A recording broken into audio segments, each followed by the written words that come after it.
नमस्कार दोस्तों, आज की शिव पुराण कथा का तीसरा भाग है। शिव पुराण कथा का 1 और 2 के भाग को जरूर देखिएगा। शिव पुराण कथा सुनने से या सुनाने से हमें हमारी पापों से मुक्ति मिलती है।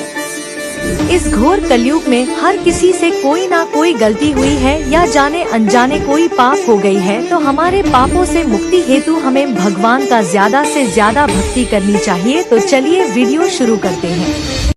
आप लोग मुझे सपोर्ट करें, मुझे अच्छा लगेगा।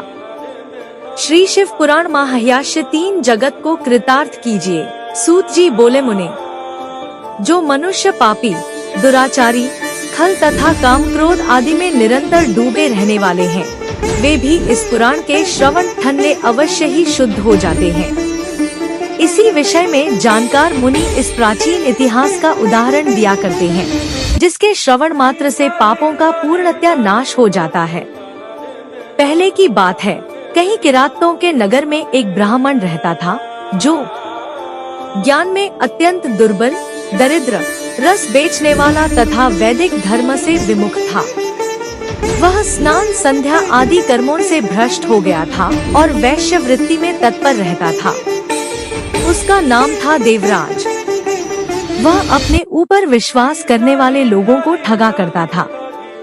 उसने ब्राह्मणों, क्षत्रियों, वैश्यों, शूद्रों तथा दूसरों को भी अनेक बहानों से मारकर उनका धन हड़प लिया था।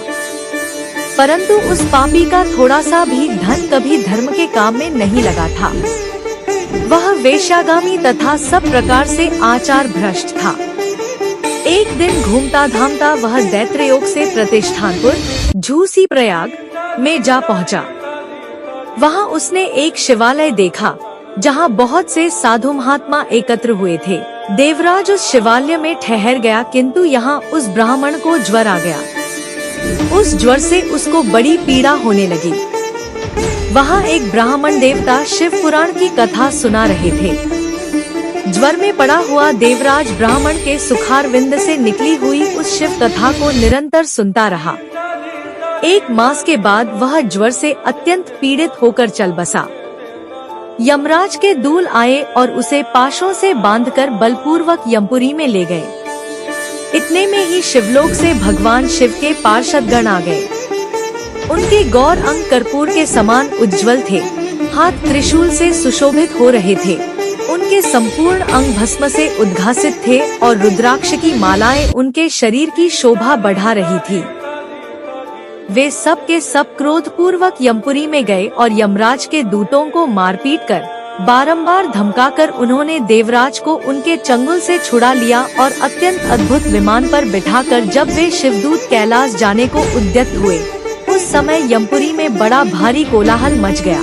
उस कोलाहल को सुनकर धर्मराज अपने भवन से बाहर।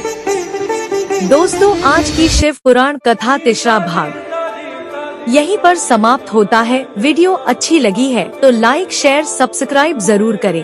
हर हर महादेव, जय महाकाली।